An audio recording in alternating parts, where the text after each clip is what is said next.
السلام علیکم ورحمۃ اللہ وبرکاتہ۔ معزز سامعین، آج ہمارا قصص القرآن علامہ ابن کثیر رحمۃ اللہ علیہ کی کتاب کا 11واں سبق ہے۔ حدیث کے حوالے سے علامہ ابن کثیر حضرت آدم علیہ السلام کا واقعہ بیان فرما رہے ہیں۔ شروع کرتے ہیں آج کا سبق۔ بسم اللہ الرحمن الرحیم۔ حضرت ابو ہریرہ رضی اللہ تعالیٰ عنہ سے روایت ہے کہ جناب رسول کریم صلی اللہ علیہ وآلہ وسلم نے فرمایا،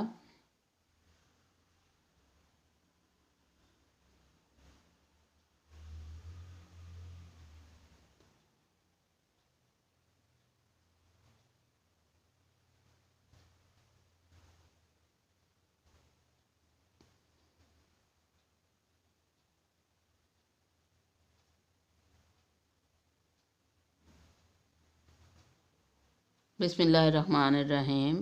حضرت ابو دردہ رضی اللہ تعالیٰ عنہ سے روایت ہے کہ جب اللہ تعالیٰ نے حضرت آدم علیہ السلام کو پیدا کیا اور اس کی دائیں طرف سے جنت والوں کو نکالا اور بائیں جانب سے جہنم والوں کو نکالا اور ان سب کو زمین پر ڈال دیا گیا۔ ان میں سے کچھ اندھے، بہرے اور مصیبت زدہ بھی تھے۔ آدم علیہ السلام نے عرض کی کہ یا اللہ، میری اولاد کو برابر کیوں نہیں بنایا؟ اللہ تعالیٰ نے ارشاد فرمایا، تاکہ لوگ میرا شکر ادا کریں۔ حضرت ابو ہریرہ رضی اللہ تعالیٰ عنہ سے روایت ہے کہ جناب نبی کریم صلی اللہ علیہ وآلہ وسلم نے ارشاد فرمایا، جب اللہ تعالیٰ نے آدم علیہ السلام کو پیدا کیا اور اس میں روح پھونکی تو اس کو چھینک آئی، تو انہوں نے الحمدللہ کہا اور یہ الفاظ حمد کے اللہ کے حکم سے کہے۔ اللہ تعالیٰ نے اس کے جواب میں فرمایا، اے آدم، تیرا رب تجھ پر رحم کرے۔ پھر حکم دیا کہ اے آدم، فرشتوں کی اس جماعت کی طرف جاؤ اور ان پر سلام کہو۔ آدم علیہ السلام نے جا کر سلام کہا، انہوں نے جواب میں وعلیکم السلام ورحمۃ اللہ کہا۔ پھر آدم علیہ السلام نے اپنے رب کی طرف واپس آئے تو اللہ تعالیٰ نے فرمایا کہ یہ سلام تیرا اور تیری اولاد کا آپس میں تحفہ ہے۔ اللہ تعالیٰ نے فرمایا، اور اس وقت اللہ تعالیٰ کے ہاتھ بند تھے کہ ان میں جس ہاتھ کو چاہو پسند کر لو۔ آدم علیہ السلام نے کہا کہ میں اپنے رب کا دایاں ہاتھ پسند کرتا ہوں، اور میرے رب کے دونوں ہاتھ دائیں ہی ہیں اور برکت والے ہیں۔ پھر ان کو اللہ تعالیٰ نے پھیلا دیا تو اس میں آدم کی اولاد نظر آئی۔ آدم علیہ السلام نے سوال کیا کہ یا اللہ، یہ کون ہے؟ فرمایا، یہ تیری اولاد ہے۔ اور اچانک ان کو معلوم ہوا کہ ہر انسان کی عمر اس کی دونوں آنکھوں کے درمیان لکھی ہوئی ہے، اور ان میں ایک آدمی زیادہ روشن چہرے والا تھا، سب سے زیادہ روشن چہرے والوں میں سے تھا۔ اس کی عمر صرف 40 سال لکھی ہوئی تھی۔ آدم علیہ السلام نے عرض کیا، یا اللہ، یہ کون ہے؟ فرمایا، یہ تیرا بیٹا داؤد ہے، اس کی عمر صرف 40 سال لکھی ہے۔ آدم علیہ السلام نے کہا کہ یا اللہ، اس کی عمر میں اضافہ کر دے۔ اللہ تعالیٰ نے فرمایا کہ اس کی عمر وہی ہے جو لکھی جا چکی ہے۔ آدم علیہ السلام نے عرض کیا کہ یا اللہ، میں نے اپنی عمر میں سے 60 سال اس کو دے دیے۔ فرمایا، یہ تیرا اپنا معاملہ ہے، اب تم جنت میں ٹھہر جاؤ۔ آدم علیہ السلام جنت میں ٹھہرے جتنا عرصہ اللہ تعالیٰ نے چاہا، پھر جنت میں سے اتار دیے گئے، اور آدم علیہ السلام اپنی عمر شمار کرتے رہے۔ جب موت کا فرشتہ ان کے پاس آیا تو آدم علیہ السلام نے کہا، تم جلدی آ گئے، ابھی تو 60 سال میری عمر میں سے رہتے ہیں۔ اللہ تعالیٰ نے میری عمر 1000 سال لکھی ہے۔ فرشتے نے کہا کہ یہ ٹھیک ہے، لیکن تم نے اپنی عمر میں سے 60 سال اپنے بیٹے داؤد علیہ السلام کو دے دیے تھے۔ آدم علیہ السلام نے انکار کر دیا۔ اس کی اولاد بھی انکار کرتی ہے۔ آدم علیہ السلام بھول گئے اور ان کی اولاد بھی بھول جاتی ہے۔ بس اس دن سے لکھنے اور گواہ قائم کرنے کا حکم دے دیا گیا۔ حضرت ابو ہریرہ رضی اللہ تعالیٰ عنہ سے روایت ہے کہ جناب رسول کریم صلی اللہ علیہ وآلہ وسلم نے فرمایا کہ اللہ تعالیٰ نے حضرت آدم علیہ السلام کو پیدا کیا اور ان کا قد 60 ہاتھ تھا۔ پھر فرمایا، جاؤ اور فرشتوں کے اس گروہ پر جا کر سلام کہو اور غور سے سنو، جو وہ جواب دیں وہ تیرا اور تیری اولاد کا آپس میں تحفہ ہے۔ پس آدم علیہ السلام نے جا کر کہا، السلام علیکم، تو فرشتوں نے جواب میں کہا، وعلیکم السلام ورحمۃ اللہ۔ فرشتوں نے رحمت اللہ کے الفاظ زیادہ بولے۔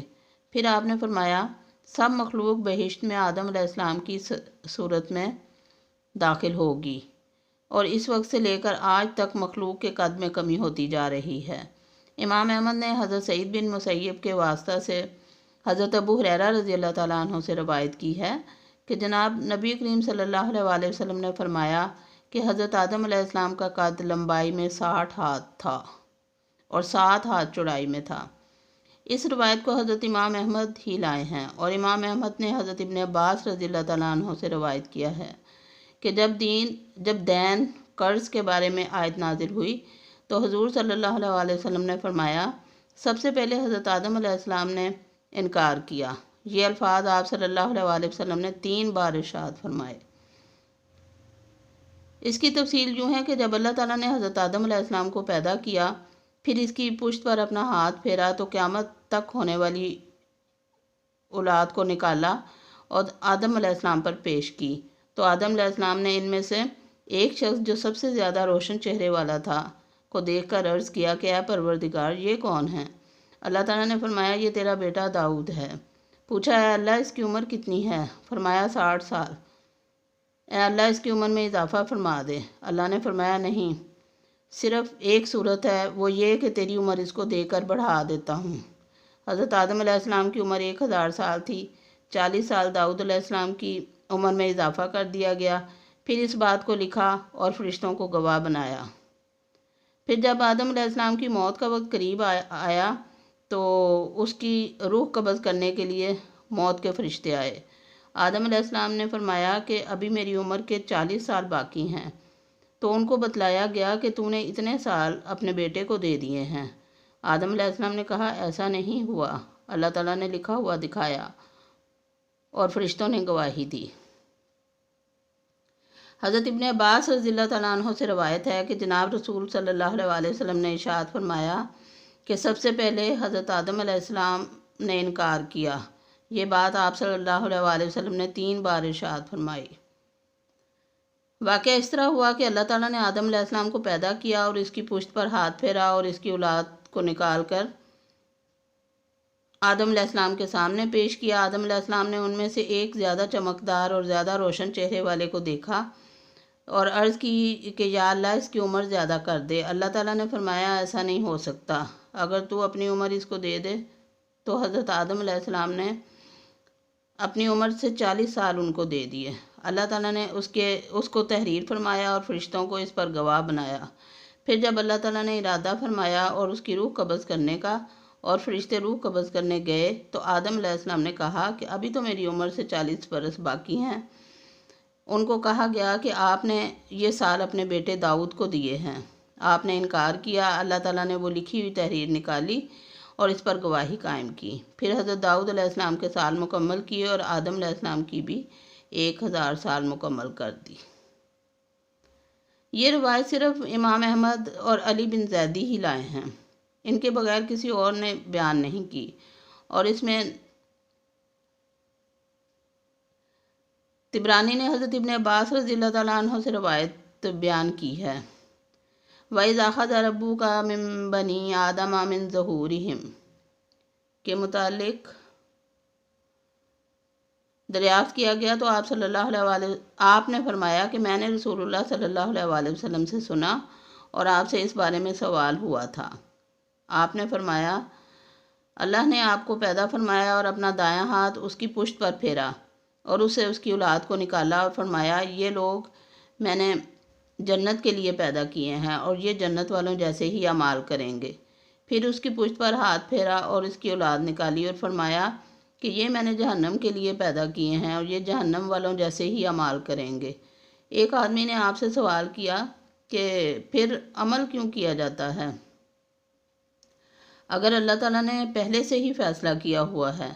تو رسول اللہ صلی اللہ علیہ وسلم نے ارشاد فرمایا کہ جب اللہ تعالیٰ بندے کو جنت کے لیے پیدا کرتا ہے تو وہ جنتیوں کے اعمال کرتے کرتے فوت ہو جاتا ہے اور جنت میں داخل ہو جاتا ہے، اور جب اللہ تعالیٰ کسی بندے کو جہنم کے لیے پیدا کرتا ہے تو وہ جہنمیوں کے اعمال پر لگا رہتا ہے، انہی کے اعمال پر فوت ہو جاتا ہے اور جہنم میں داخل ہو جاتا ہے۔ اس روایت کو امام احمد، ترمذی، نسائی، ابن جریر، ابن ابی حاتم، ابن حبان نے بھی اپنی صحیح میں کئی طرق سے امام مالک کے واسطہ سے بیان کیا ہے۔ امام ترمذی فرماتے ہیں کہ یہ حدیث حسن ہے، اور مسلم بن یسار کا حضرت عمر رضی اللہ تعالیٰ عنہ سے سماع نہیں ہے۔ ابو حاتم اور ابو ذر نے بھی ایسے ہی کہا ہے، مگر ابو حاتم نے اتنے لفظ زیادہ کہے ہیں۔ ان کے درمیان راوی نعیم بن ربیعہ ساقط الاعتبار ہے۔ ابو داؤد نے بھی یہ روایت حضرت عمر بن خطاب رضی اللہ تعالیٰ عنہ سے بیان کی ہے۔ اس کی سند میں نعیم بن ربیعہ راوی موجود ہے۔ دارقطنی نے کہا کہ ابو فروہ بن یزید سفیان الرہادی نے حکم بن جاشم کی زید بن ابی انیسہ سے مطابعت کی ہے۔ امام مالک کی نسبت ان دونوں کی بات زیادہ درست معلوم ہوتی ہے، یعنی نعیم بن ربیعہ کا واسطہ موجود ہے اور امام مالک کی روایت منقطع ہے۔ یہ تمام احادیث اس بات پر دلالت کرتی ہیں کہ اللہ تعالیٰ نے آدم علیہ السلام کی اولاد کو اس کی پشت سے نکالا اور چیونٹیوں کی طرح تھی ان کو دو حصوں میں تقسیم کیا، دائیں جانب والے، بائیں جانب والے، اور فرمایا دائیں جانب والے جنت میں جائیں گے اور مجھے کوئی پرواہ نہیں ہے، اور بائیں جانب والے جہنم میں جائیں گے اور مجھے کوئی پرواہ نہیں ہے۔ البتہ گواہ بنانا اور زبان سے بول کر وحدت کا اقرار کرنے کی بات ثابت شدہ احادیث میں نہیں آئی۔ سورہ اعراف والی آیت الستُ بربکم کو اس پر محمول کرنا محل نظر ہے، اور اس کے متعلق تمام احادیث، آثار، مختلف اسانید، الفاظ سمیت ہم نے اپنی تفسیر میں ذکر کیے ہیں۔ تفصیل جاننے کے لیے تفسیر کی طرف رجوع کریں۔ واللہ عالم۔ صدق اللہ العظیم۔ وما علینا الا البلاغ۔ اللہ حافظ۔